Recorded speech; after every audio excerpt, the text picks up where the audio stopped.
Photoshop Beta has just released a brand new update with a ton of new features. And one of these features I am really excited about because I know I'm going to be using it a lot in my professional workflow. And it's called Generative Expand. And in today's video, I'm showing you guys how you can utilize it. And I'm going to start right now.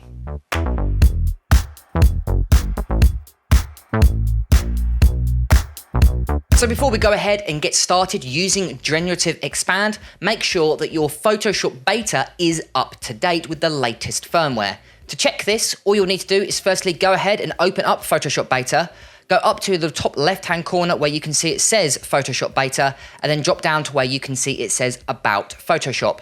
And make sure that you're using firmware 25.0.0 or newer. Otherwise, you might find this feature not available, which may be frustrating. So make sure it's up to date first before you go ahead and start using Generative Expand. Now, Generative Expand is very similar to Generative Fill on how it works, but it's how the initial selection process is where these particular tools are different.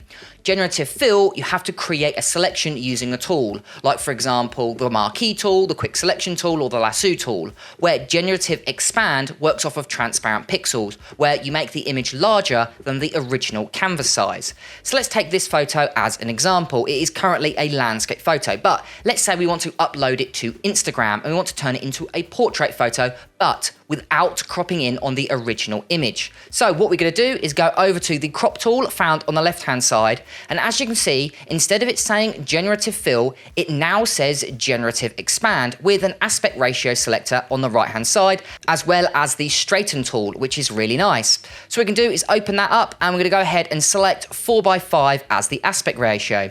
Then all you'll need to do is just simply make your image as large as you want. So for example, in this particular one, I'm going to have room at the top and room at the bottom. So all I need to do now is you can obviously type in a key phrase or type in words you'd like, but I'm going to leave it blank in this particular case. I'm just going to go ahead and click generate. And what it will do is it will use the transparent pixels that you've just made and to fill in the blanks. No need to now create a selection, which is actually a lot more of a streamlined process. And what it will do is it will give you 3 options. As you can see, it gives you option 1, it'll give you option 2, this one's got a rock in, and then the last one you've got option 3. I quite like option 2 with this rock, and it added in a few more kind of clouds in the background. And if we go over to the right hand side, you can see it still makes a new layer with a layer mask. But in this particular example, I'm going to select the 2, I'm going to go ahead and press Command E, that will flatten that image. And as you can see, it's a lot quicker to use. No need to create a selection of the area that you want.